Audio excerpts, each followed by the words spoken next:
Alright, let me explain a quick point real quick. Alright, first of all, with your prophets and your, okay, this is like Anita Fuentes stuff, okay, more about it because it's a good example. We can make examples out of her all day. I said I'll make this quick, so I'll try to be quick about it.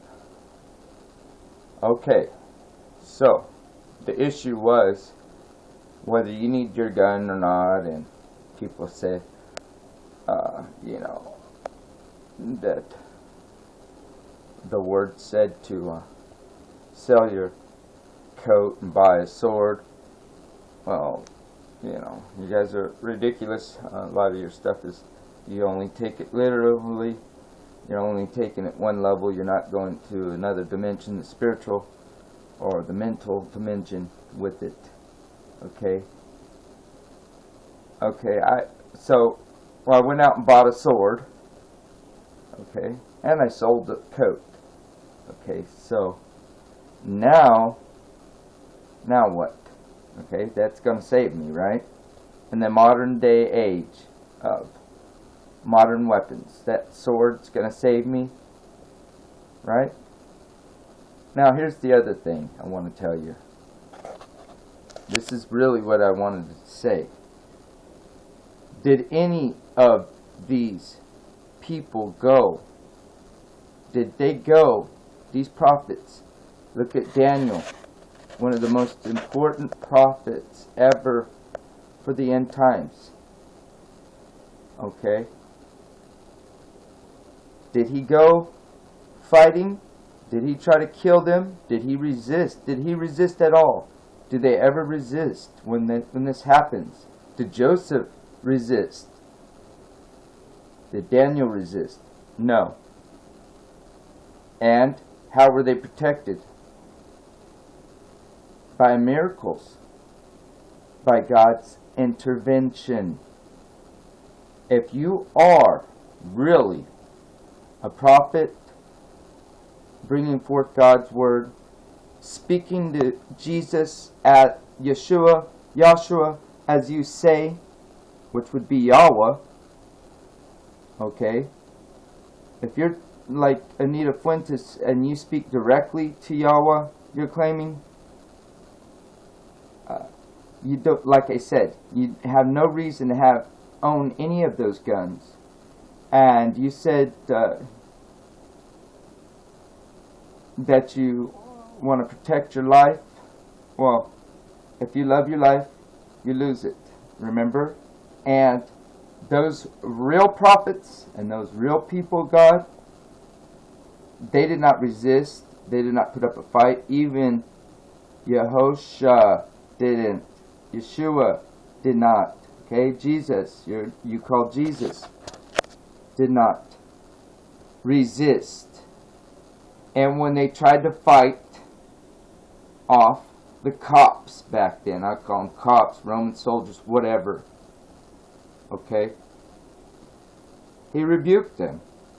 Okay, he told them, put your sword away. That's how you die if you live by the sword. Do you understand what that means? Now, if you want to believe in the physical side, there's two dimensions to it, physical and the spiritual aspect. So it's both. But the point is, the sword I got out there, now is that, what? Now do what with that? Okay? And say if it came to mortal combat between me and Anita, and I have a sword, and she has that big old gun, what's that going to do for me? Get it? So you don't get too damn literal, okay? You're getting too literal. What is that? You're just a nincompoop, okay? I don't know what else to call you without, I'm sorry. Maybe I could call you something more rude. Maybe I'm trying to be nicer, as people suggest. But there's still room for some, like I said, sometimes you need to put a little salt in the wound that people recognize and have a little shame in the community, in the world. you don't shame, you can't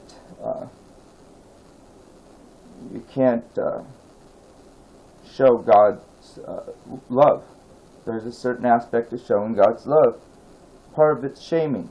Okay? Part of it is shaming. Okay? Not giving up on people. You can shame them. And then the ones you know are wrong. But my point is, okay, so that sword ain't gonna do nothing. Okay? If I go out and buy a sword. So that's the point, is you people say go out and buy a sword, and you talk as if you're going to go, if someone comes at you, any adversary, a person that you call your enemy, or a Satan comes at you, right, and attack you, and I pointed out the people, in the end times are supposed to be beheaded. It didn't sound like they were fighting back. Okay? Martyrs. So, you really can't fight back against what I'm saying right now, because Daniel didn't resist. Joseph didn't resist. None of these people resist or fought back, yet they were preserved by God's will alone, because they were God's real chosen people to bring forth the work of God, okay? And we're actually the voice of God, and we're messengers, the real messengers. You claim you speak to God?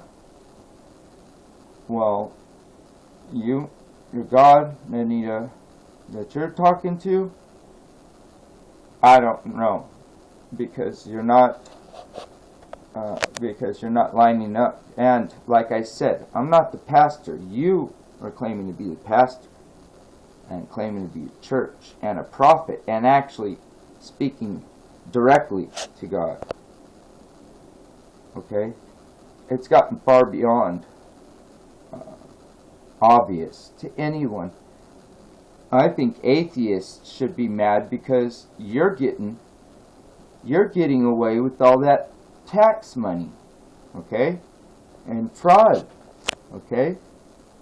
Not only in their minds, because they don't believe in God, but the fact that you're not even